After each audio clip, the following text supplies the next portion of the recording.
하나님 말씀 에베소서 1장 20절에서 23절 말씀 제가 받들어서 봉독하겠습니다. 에베소서 1장 20절에서 23절 말씀입니다.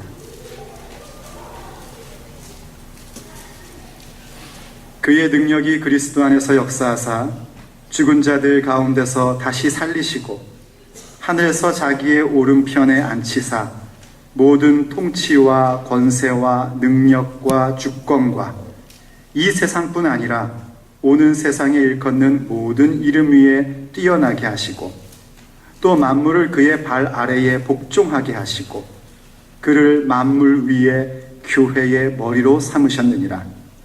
교회는 그의 몸이니 만물 안에서 만물을 충만하게 하시는 이의 충만함이니라.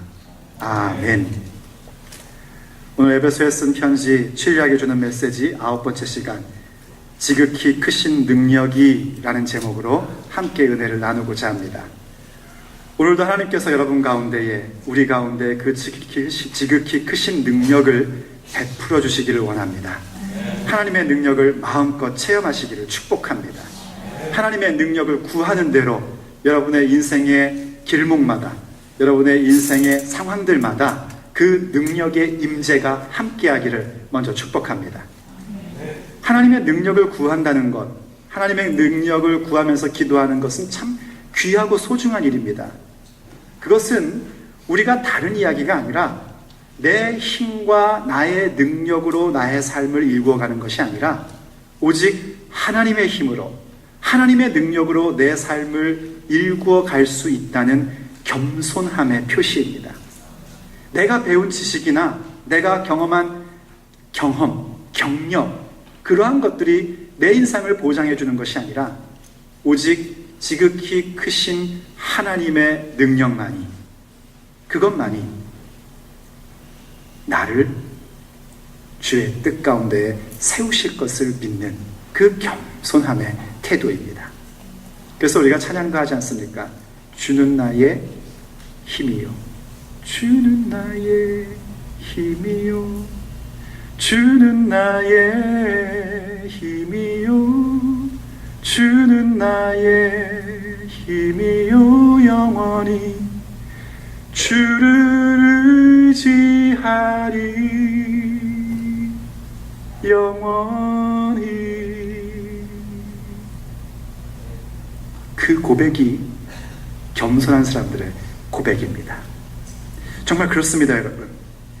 하나님의 능력만이 우리를 구할 수 있고, 하나님의 능력만이 우리를 보장할 수 있고, 하나님의 능력만이 우리를 완성시키실 수 있습니다. 그럼 여러분, 과연 그 능력이 여러분의 삶에 어떤 부분에서 이루어졌으면 좋겠습니까? 하나님의 그 지극히 크신 능력이 여러분의 삶의 상황 가운데 어떤 부분 가운데 있었으면 좋겠습니까? 아마도 많을 겁니다. 정말 하나님은요, 그 지극히 크신 능력을 우리의 삶의 자리자리마다 나타내 보여주십니다. 어떤 사람은 정말 고칠 수 없는 질병 가운데 있는데 그 지극히 크신 능력이 임함으로 그 질병이 낫는 역사도 일어납니다. 오늘 여러분 가운데 그런 역사가 있기를 축복합니다.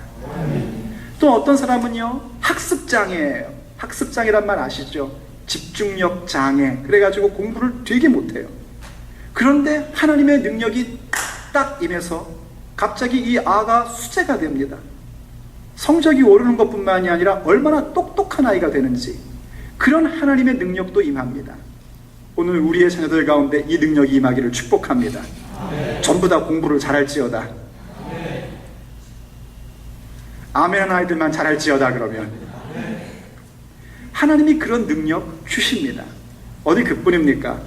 정말 이제는 끝났구나, 이제는 내 사업이 다 망했다 라고 했는데 뭐 어떻게 더 이상 할 방법이 없어가지고 주님 앞에 무릎 꿇고 기도하고 눈물 뿌렸더니 하나님의 지극히 크신 능력으로 그 문제가 해결됩니다. 오늘 여러분 가운데도 그런 능력이 임하기를 축복합니다. 정말 우리는 그런 능력이 필요한 사람들입니다. 그런 능력이 있어야 됩니다. 그리고 하나님은 그런 능력을 베푸심에 대하여 인색하지 않으시는 아버지이십니다. 그런데 중요한 건 뭐냐면요, 그러한 능력을 체험한 사람들이 종종 하나님의 사람인 것과는 전혀 거리가 먼 사람의 모습으로 살고 있다는 겁니다. 그런 능력을 체험하고 심지어 성령의 체험을 받아가지고 천국과 지옥도 보고 신비한 은사를 경험을 한 그런 사람인데도 불구하고 우리의 눈살을 찌푸리게 하는 그런 모습으로 살아가는 그런 모습들을 우리가 참 종종 보게 됩니다. 그리고 그런 모습을 갖는 것은 그 사람이 교회에서 어떤 직분을 갖고 있느냐와도 전혀 상관이 없습니다. 아니, 오히려 교회에서 직분을 가진 사람이면 가진 사람일수록, 그 사람이 만약에 목사라면, 그 사람이 만약 장로라면, 선교사라면 더욱더 우리의 마음을 아프게 하고 도리어 우리로 하여금 모처럼 예수 믿고 살아가려는 마음을 버리게끔 만드는 일들을 참 많이 만나게 됩니다. 그런 일들이 왜 일어나게 될까요?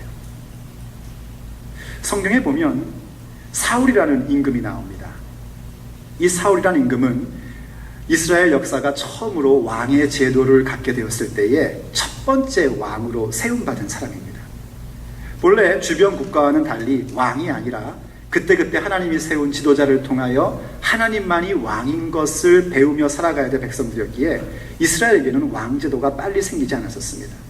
그런데 백성들이 요구하고 백성들이 너무너무나 때를 써서 하나님이 허락을 해주신 것이 왕의 제도였습니다.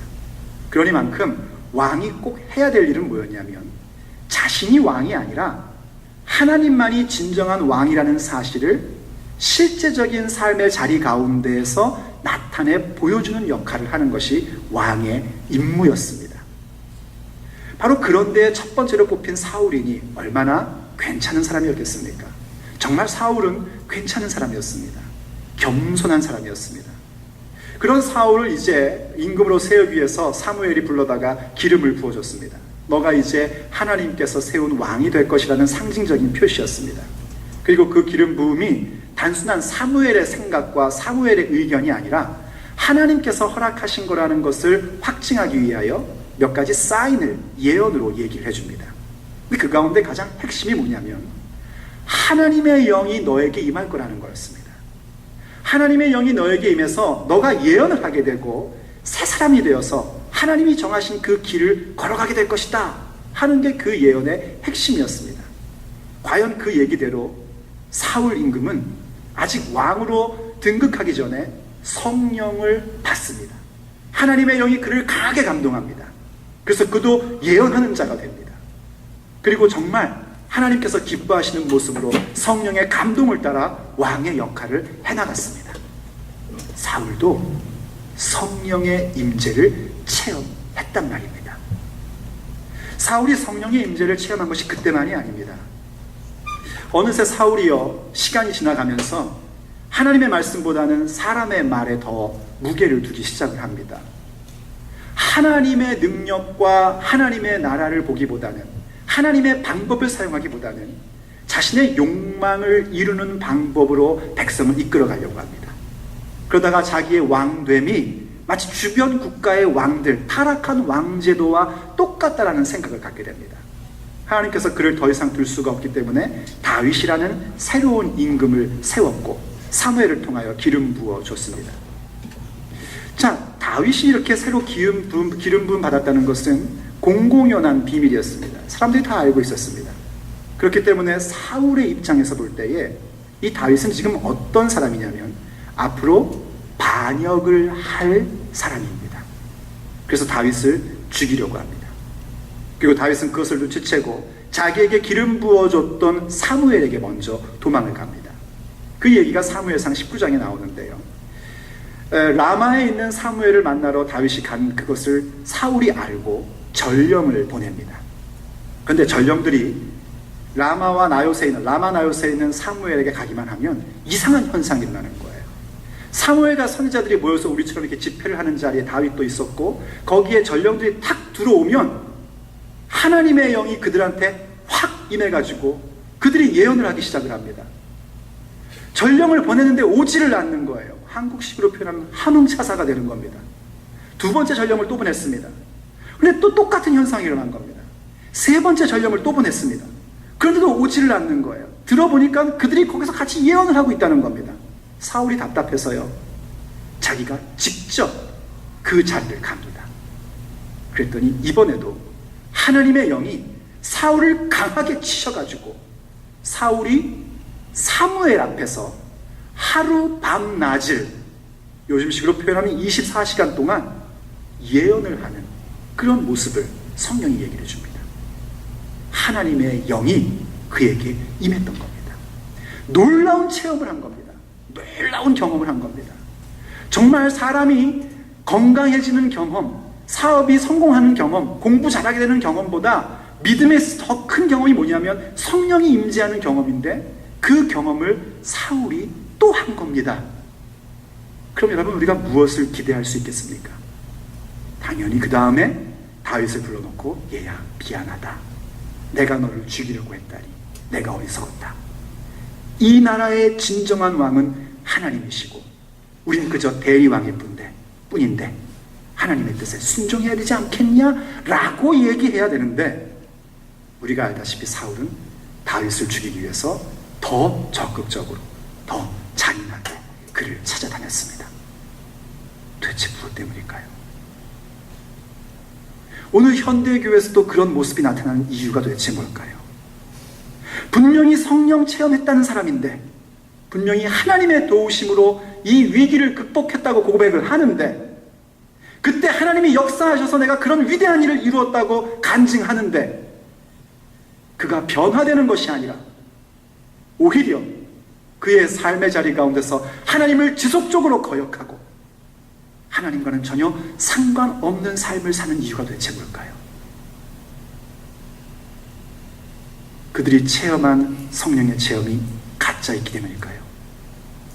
물론 가짜일 때도 있지만 그런 경우는 드뭅니다.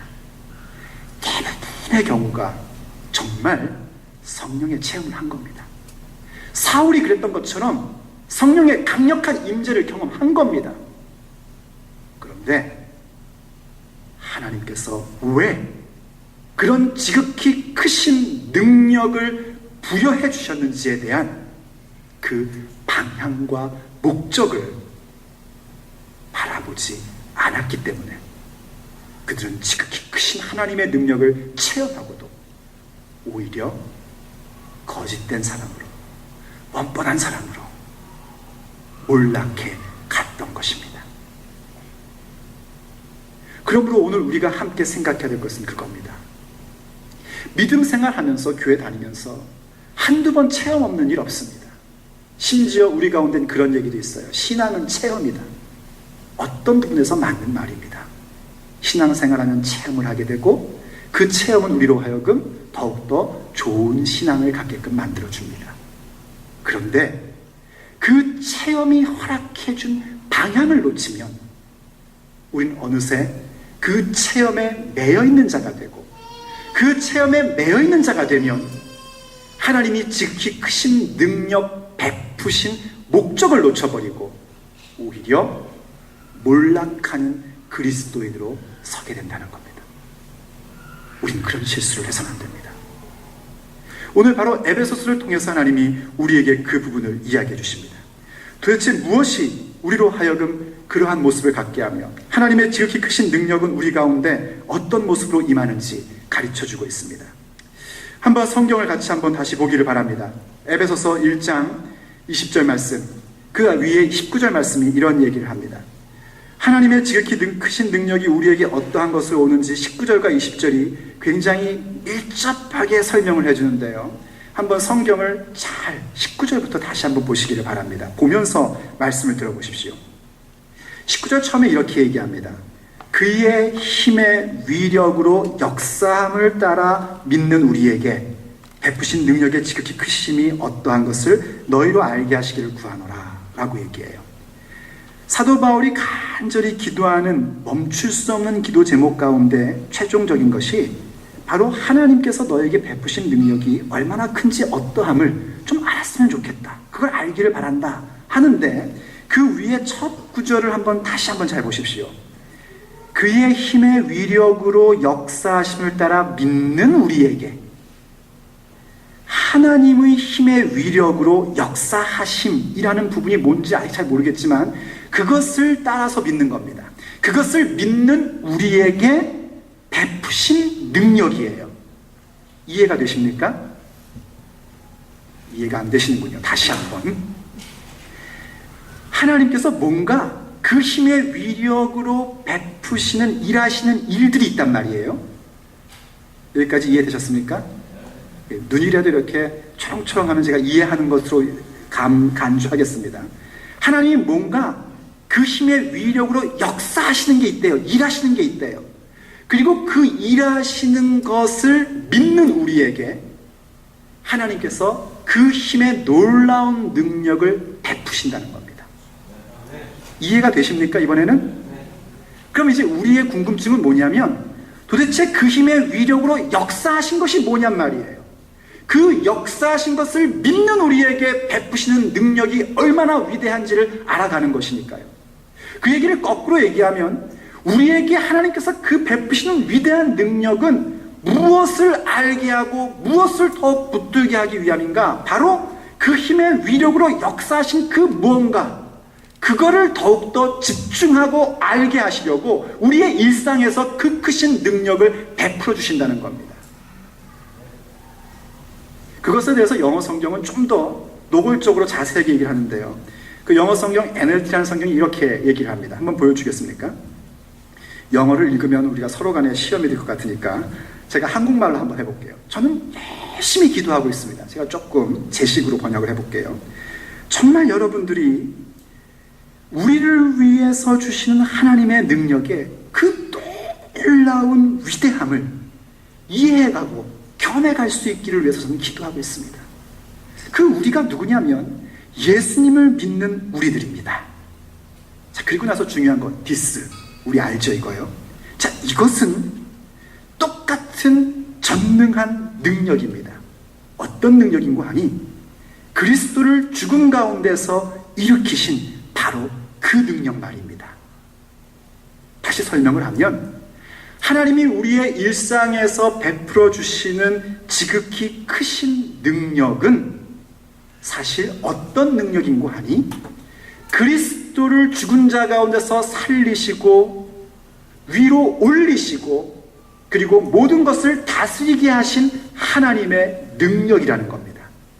그리고 우리의 일상 가운데 지극히 크신 능력을 베풀어 주시는 목적은 뭐냐면 바로 예수 그리스도 안에 역사하셨던 아버지의 능력을 우리도 알고 그것을 우리의 것으로 삼아가게 하려고 우리의 일상의 자리 가운데에 지극히 크신 능력을 베풀어 주신다는 겁니다. 그러니 여러분, 우리가 만약 하나님이 우리의 일상에 필요한 모든 그런 능력을 베풀어 주시는 것을 경험하고 이 능력, 예수 그리스도 안에 있는 부활과 승천과 다스림이라는 그 능력을 이해하지 못하고 거기에 동참하지 않는다면 우린 또 역시 받은 체험을 가지고 엉뚱한 것만 생각하며 이 세상의 성공만을 생각하는 어리석은 사람으로 전락하게 되는 것입니다. 여러분, 여기서 얘기하는 능력이 만약 우리가 얘기하고 있는 세상에서의 성공만을 얘기한다면 사도 바울은 여기서 하나님의 그 크신 능력이 얼마나 위대한지를 이야기해서는 안 됩니다. 왜냐하면 사도 바울이 이 에베소서를 썼을 때에는 그가 목회에 있어서 잘 성공적으로 목회할 때 쓴 글이 아니기 때문입니다. 그가 집회를 하면 죽은 자가 살아나고 병자가 고침을 받았던 그때 쓴 글이 아닙니다. 도리어 그가 에베소서에서 얘기하고 있는 것처럼 이방인을 위하여 갇힌 상태에서 쓴 글입니다. 물론 하나님의 능력으로 우리의 삶에 우리가 좋아하고 우리 모든 사람들이 기뻐하는 그런 좋은 것을 주실 때도 있습니다. 그러나 예수의 길, 그 진리와 생명의 길을 가면서 때로는 우리가 죽음을 맛봐야 할 때도 있고 세상에서 싫어 버림받을 당할 때도 있습니다. 사람들이 우리에게 존경을 줄 때도 있습니다. 하나님의 그 크신 능력이라는 것은 내가 사람들에게 존중받고 존경받느냐 혹은 사람들에게 죽임을 당하고 싫어 버림받되느냐에 의하여 결정되는 것이 아닙니다. 하나님의 베푸시는 그 크신 능력은 오직 그리스도 안에서만 나타나는 것입니다. 어떤 것을 나타내시는가? 본문 20절 이하가 이렇게 얘기를 합니다. 한번 20절을 눈으로 따라가 보십시오.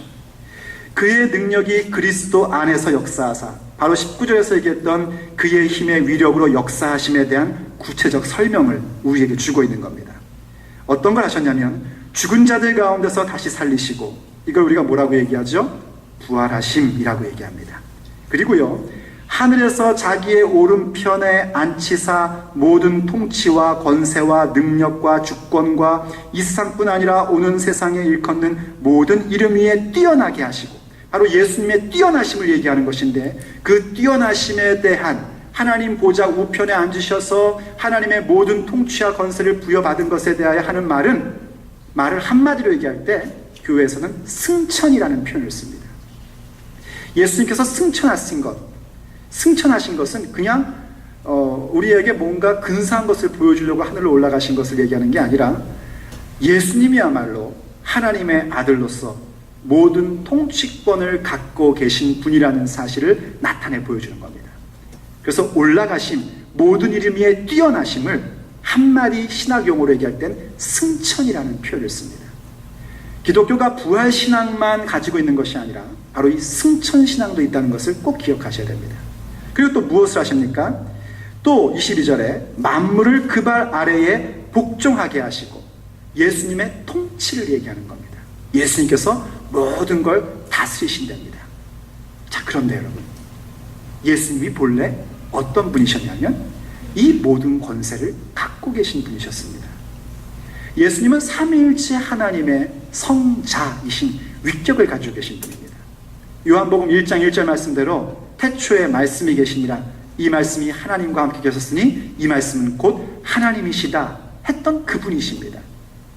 아브라함 이전부터 있었다라고 직접 말씀해 주셨습니다. 그런 하나님께서 인간의 몸을 입고 이 땅 가운데 오셨고, 우리가 겪을 수 있는 모든 것들을 다 경험하시고, 그리고 죽으시고 부활하시고 승천하시고 다스린다 하는 것을 하나님의 지극히 크신 능력이 이렇게 만들었다라고 고백하며 보여주시는 이유는 예수님을 위해서가 아닙니다. 그것은 바로 우리를 위해서입니다.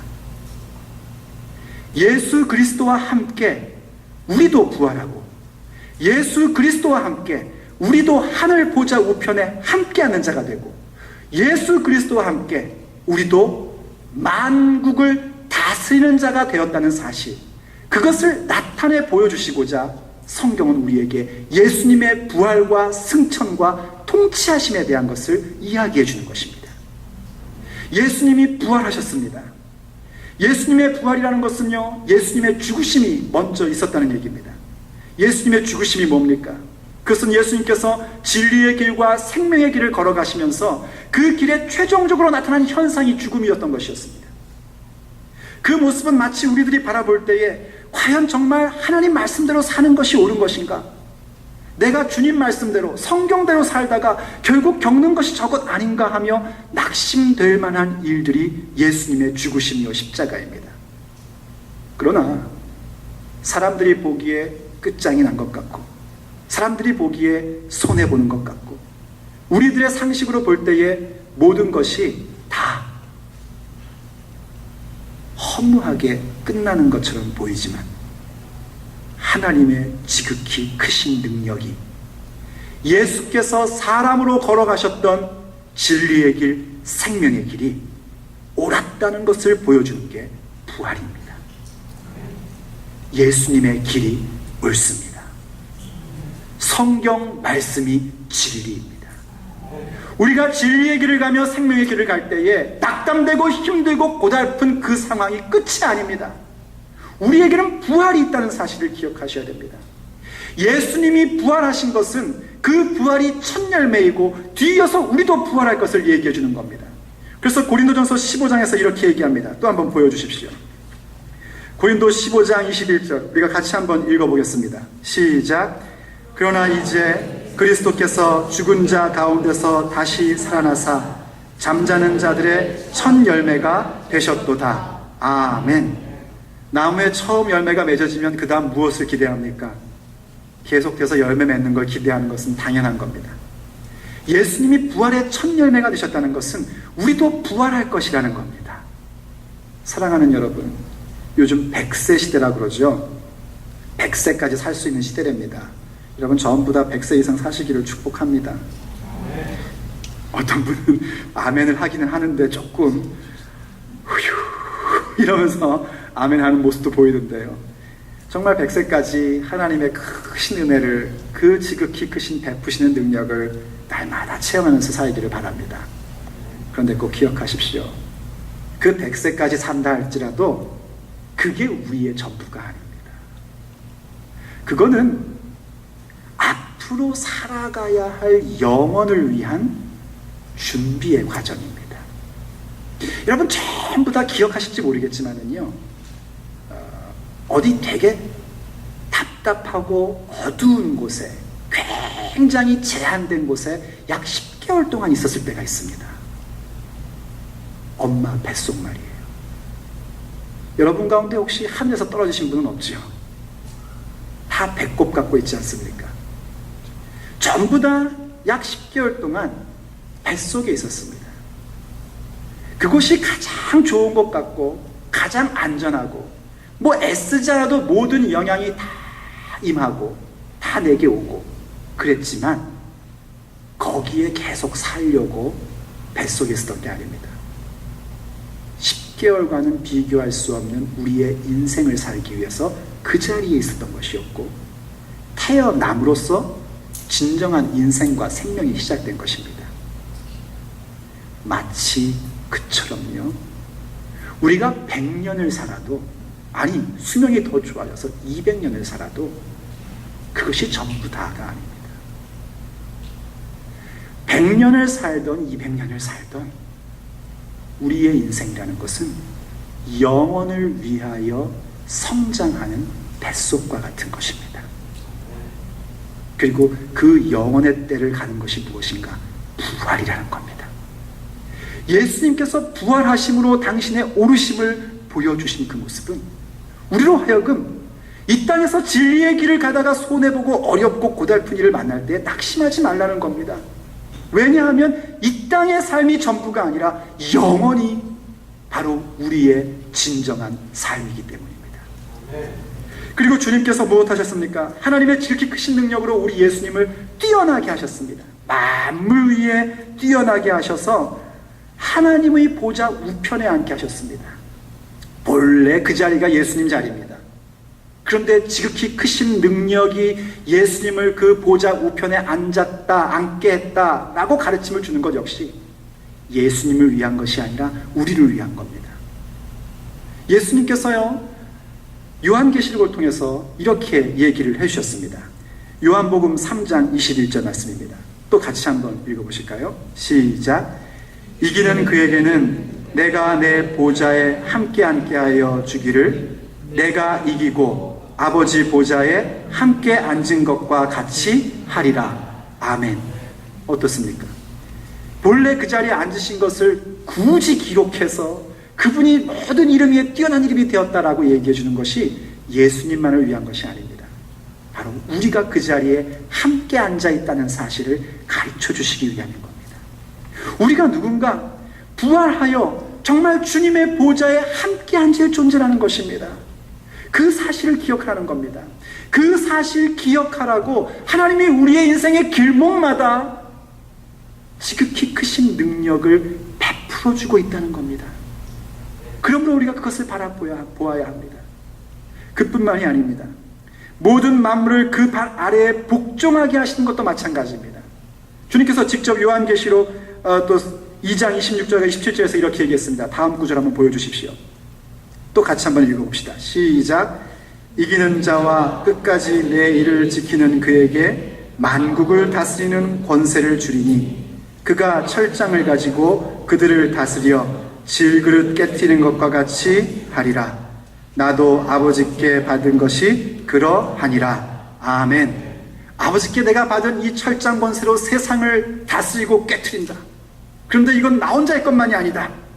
바로 너희들도 나와 함께 그렇게 할 것이다 라고 말씀하십니다. 우리는 이 만국을 다스리는 권세를 가진 사람들입니다. 바로 이러한 모습들, 예수 그리스도 안에 있는 능력을 믿는 우리들에게 하나님은 날마다 지극히 크신 능력을 베풀어주고 계신 겁니다. 그리고 지극히 크신 능력을 바라봄으로써 우린 더욱더 그리스도 안에 있는 그 능력을 우리의 것으로 삼아가는 겁니다. 그런데 이 일이 어떻게 가능해지는가? 그 일이 가능해지는 것은 다른 방법이 아니라 우리가 교회이기 때문에 가능해지는 것입니다. 그저 우리들끼리 모여 있어서가 아닙니다. 교회라는 것은 이제 여러분도 알다시피 더 이상 건물이나 조직이 아니라는 것 알지 않습니까? 에베소서의 표현대로 얘기하자면 하나님의 뜻으로 말미암아 오늘 내 삶의 자리에 보내심을 받은 사람들이 교회입니다. 정말 주님의 길, 진리의 길, 생명의 길을 사는 것이 업수히 여김받고 사람들한테 핀잔받고 손가락질 받는 그런 세상 속에 살고 있으나 우리의 정체성이 성도, 바로 세인트라는 사실을 기억하고 그리스도 안에서 신실한 삶을 살고 있는 우리들입니다. 그게 바로 교회입니다. 그런데 하나님의 지극히 크신 능력이 무엇을 하셨냐면 우리들이 그저 우리끼리 교회이다 라고 있으면 아무 능력이 나타날 수 없고 절대로 예수 그리스도 안에는 능력을 경험할 수 없는 사람들인데 지극히 크신 능력이 예수님을 교회의 머리로 삼으셨다는 겁니다. 그래서 교회는 그리스도의 몸이 된 겁니다. 내가 몸이 되고 싶어서 된 것이 아니라 하나님의 그 크신 능력이 예수님을 우리의 머리로 삼아주셨기에 우리가 그분의 몸이 된 겁니다. 그러면서 마지막 23절 본문이 뭐라고 얘기했습니까? 이렇게 얘기하지 않습니까? 교회는 그의 몸이니 만물 안에서 만물을 충만하게 하시는 이의 충만함이니라. 저는 이 구절을 읽을 때마다 제 마음을 어떻게 주체를 못하겠습니다. 만물을 충만하게 하시는 이의 충만함이 우리랍니다. 믿어집니까? 정말 은혜입니다. 예수님 한 분으로 완전하시고 충만하신 분인데 그분을 우리의 머리로 삼아줌으로써 더 이상 예수님 혼자 완전하지 않기로 결정을 내리신 겁니다. 그리고 참 말 안 듣는 우리들을 그분의 몸으로 삼으셔서 우리를 통하여 충만함으로 계시겠다는 겁니다. 머리가 없는 몸은 있을 수 없는 존재입니다. 여기 제가 만약에 머리 없이 섰다고 생각을 해보십시오. 잘 상상이 안 가시면 보여드릴까요? 아무도 앉아있지 않을 겁니다. 왜냐하면 사람이 아니니까요. 그러나 그와 마찬가지로 제가 여기 지금 머리만 동동 떠 있다고 생각해 보십시오. 더 무서워, 더 무서워. 예수님께서요 더 이상 혼자서 안 하시겠다는 겁니다. 혼자 부활 아니고, 혼자 뛰어나심 아니고, 혼자 다스리심 아니고, 오직 교회인 저와 여러분들과 함께 부활과 뛰어나심과 다스리심으로 존재하시겠다고 결정하신 겁니다. 그게 바로 하나님의 지극히 크신 능력이 우리 가운데 임한 겁니다. 사랑하는 여러분, 저는 우리 교회에 속한 모든 사람들이 하나님께서 베푸시는 능력을 날마다 경험하기를 원합니다. 지금 무슨 문제를 가지고 있습니까? 무엇이 속상합니까? 누가 여러분을 괴롭힙니까? 누가 자꾸 여러분들을 속입니까? 그 모든 자리자리마다, 그 모든 사건마다 하나님의 강한 능력이 임하기를 축복합니다. 그리고 더 나아가서 강하게 임한 하나님의 능력, 그 베푸신 능력이 가리키는 방향을 볼 수 있기를 축복합니다. 제 손가락이요 이러고 달을 가리키면 여러분들은 어디를 보셔야 되는 줄 아십니까? 여러분 저기 좀 보세요. 이런데도 쟤를 계속 보고 있으면 설교 시간에나 칭찬받지 서로 얘기할 때는 이 사람이 뭐 하는 건가 합니다. 저기를 봐라 그러면 저기를 봐야 되는 거 아니겠습니까? 저 달 봐라. 그럼 달을 봐야지. 제 손을 보면서 손가락이 기네. 손톱을 잘랐네, 안 잘랐네. 그렇게 손가락질하면 하나만 가는 거고 세 개는 너한테 가는 거네. 뭐 이런 식으로 얘기하고 있다면 얼마나 어리석은 사람입니까? 하나님이 우리에게 날마다 베풀어 주시는 기적의 역사, 그 모든 것들이 가리키는 방향이 어디인지 보아야 합니다. 오직 그리스도 안에서 부활의 때를 바라보며 예수 그리스도의 몸이 되어 나도 주님과 함께 그 보좌에 앉고 주님과 함께 만국을 다스리는 일들이 하나님의 지극히 크신 능력으로 말미암아 이루어진다는 것, 우리가 함께 그것을 보며 나아가기를 간절히 바랍니다.